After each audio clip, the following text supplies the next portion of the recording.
Now, coming up in April, we have new flexible working legislation that's going to come into force.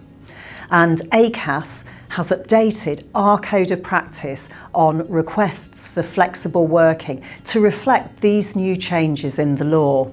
Now, the introduction of these changes is the perfect time for an organisation, if you've not already done so, to reflect on the benefits of flexible working and to think through what could that bring your organisation. There are real benefits to employers in getting flexible working rights, benefits in terms of productivity and retaining staff that they may otherwise lose. For employees, there are huge benefits too. All the evidence says that it improves their well-being and it allows them to juggle domestic challenges, caring needs with being able to work. So it makes them feel better, which also makes them work better in the workplace. So we really encourage employers and employees to take advantage of these new rights. And getting it right is really important. So Acas have produced a new guide for flexible working so that employers and employees can work together to maximise the benefits for everybody. Flexible working arrangements have a positive contribution to make to equality, diversity and inclusion in the workplace. They can support well-being and enable employees and organisations to strike a balance between working and personal life. Flexible working arrangements can provide meaningful support to remain in the workplace for people who are primary carers of children or with other caring responsibilities, for people with disabilities and chronic health conditions, those studying, older workers who want to reduce their working time but not leave the workplace completely.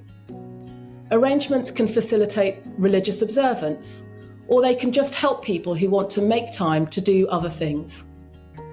Flexible working arrangements can have a positive impact on recruitment and retention. Workers value them because it gives the opportunity to work flexibly.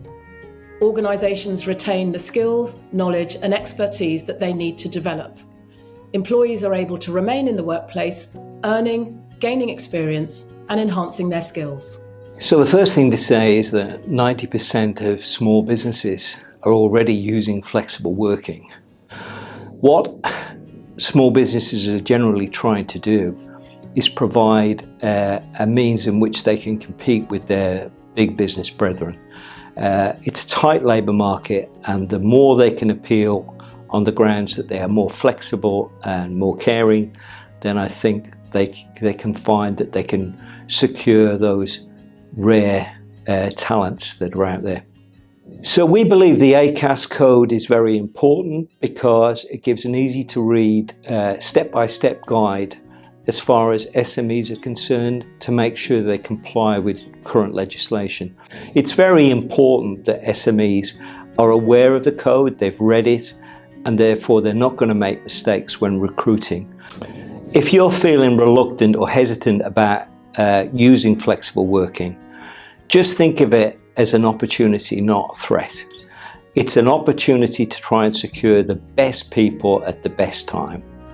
And I think it will work in your business's favour. Flexible working can make a huge difference to businesses when workers and employers work together to provide flexibility that retains staff, that encourages productivity and helps businesses to grow. And Acas has updated its guidance to make sure employers can handle those requests in the right way. So do look at the guidance and have a think about how your business might change and perform better with a positive attitude to flexible working. And in addition to the Code of Practice, Acas has a range of advice, guidance and training to support employers and employees with flexible working requests. We're here to help you and make flexible working a success.